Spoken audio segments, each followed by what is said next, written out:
আমার এই কষ্টের দিনগুলো যে কবে শেষ হবে একমাত্র আল্লাহ ভালো জানে। আল্লাহ, তুমি কেন আমার সাথে এরকম করতেছো? তা তুমি ভালো জানো, যা ভালো করতেছো, ভালো যা করতেছো তা ভালোর জন্যই করতেছো। তো এখন কথা বলতে গেলে নার্ভাস হয়ে যায়, কথা কীভাবে গুছিয়ে বলবো সেটাই আমার মুখ দিয়ে আসে না। তো আজকে আমি ফুলকপি দিয়ে আলু দিয়ে রুই মাছ দিয়ে ঝোল করবো, সেই ভিডিওটা আপনাদেরকে আজকে দেখাবো কীভাবে আমরা রান্না করি। হ্যালো গাইস, কী অবস্থা? আশা করি সবাই ভালো আছেন, আমিও ভালো আছি। আচ্ছা, এই যে দেখেন রুই মাছগুলো ভালো করে হলুদ লবণ দিয়ে মেখে ভালো করে ভেজে নিলাম, কড়া কড়া করে ভেজে নিয়ে এখন পেঁয়াজগুলো দিয়ে দিছি, দিয়ে এখন পেঁয়াজগুলো ব্রাউন কালার করে ভেজে নিব। তো আমার মতো এরকম কে কে ফুলকপির ঝোল খাও অবশ্যই কমেন্টস করে জানাবা। তো তেলের পরিমাণটা একটু কম হয়ে গেছে, সেজন্য আর একটু তেল দিয়েছি। যেহেতু আমার গ্যাস্ট্রিকের সমস্যা, সেজন্য আমি তেলটা কম খাওয়ার চেষ্টা করি। তো যেহেতু আমার খোলামেলা ভাষায় বেশি জোরে জোরে ভয়েস দিতে গেলে মানুষ শুনে করে হাসাহাসি করে, নতুন তো এগুলো মানুষ বুঝে না, এখনও জানে না, সেই জন্য। এখন আমি পেঁয়াজগুলো ভালো করে ভেজে নিয়ে ফুলকপি আলু কাঁচামরিচ সব একসাথে দিয়েছি, দিয়ে এখন ভালো করে একটু ভেজে নেব হালকা করে। পরে হলুদ মরিচ লবণ দিয়ে একটু হালকা করে ভেজে নিলে কী হয়, ফুলকপির একটা গন্ধ থাকে না, সেই গন্ধটা চলে যায়।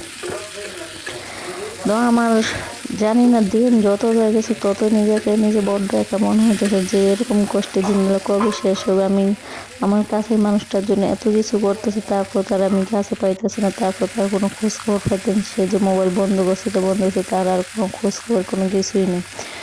তো কিছু কিছু মানুষ বলে নাকি এগুলো নাকি মানুষ ইচ্ছাকৃতভাবে করে নিয়ে যায়, যে তার ভালো অন্যজনে দেখতে পারে না। তা আমি এগুলোকে বিশ্বাস করতাম না। এখন আমি এক জায়গায় গিয়েছি, যেয়ে দেখি সত্যি এই কথা, সত্যি আমার হাজবেন্ডে মানুষ করে নিয়ে গেছে। তো জানি না এই সফল আমি করে পাবো। সবাই আমার জন্য দোয়া করবে। আল্লাহ যা করে ভালোর জন্যই করে, সে একমাত্র আল্লাহ ভালো জানে কেন এরকম হয়েছে আমার সাথে। তো এখন আমি ফাইনালি তরকারিটা ভালো করে এখন কষিয়ে নিব। হলুদ মরিচ যা যা লবণ টবণ লাগে সব কিছু পরিমাণ মতো দিয়ে দিয়েছি। দেওয়ার পরে যে এখন আমি ভালো করে তরকারিটা কষিয়ে নিতেছি। তরকারিটা যত ভালো করে কষাবো রান্নাটা ততটাই মজা হবে।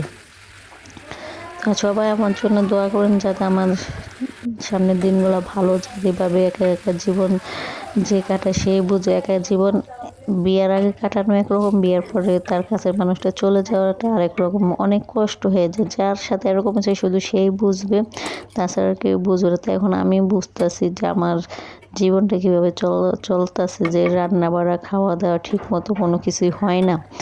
যা করি সব সময় ওর চিন্তা আসে, সব সময় নামাজ পড়তে যাই, তারপর চিন্তা আসে, নামাজে বসি কান্না করি, তারপরে শুধু ভাবি যে আল্লাহ কেন এরকম করছে। দেখেন কথা বলতে গেলে কথার বয়স ঢ্যাম হয়ে যায়, গলাটা বসে যায়, কথা বলতে পারি না। তারপর যেটা আমার প্রফেশনাল কাজে অবশ্যই করা লাগবে।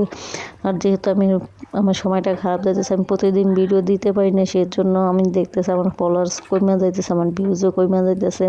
যেহেতু আমি নতুন, সবসময় অ্যাক্টিভ থাকা লাগে, আমি অ্যাক্টিভ থাকতে, যেহেতু আমার সবাই যারা আমার ভিডিও দেখেন সবাই জানেন যে আমার এখন একটা খারাপ সময় যাইতেছে। তো আমার রান্নাটা ফাইনালি শেষ হয়ে গেছে, যে দেখেন ফাইনাল লুক। এখন আমি চুলাটা মুছে নিব। আজকের ভিডিওটা কেমন হয়েছে অবশ্যই কমেন্টস করে জানাবেন। পরবর্তী আর একটা নতুন ভিডিও নিয়ে চলে আসবো। আজকে এই পর্যন্ত, সবাই ভালো থাকবেন। আল্লাহ হাফেজ।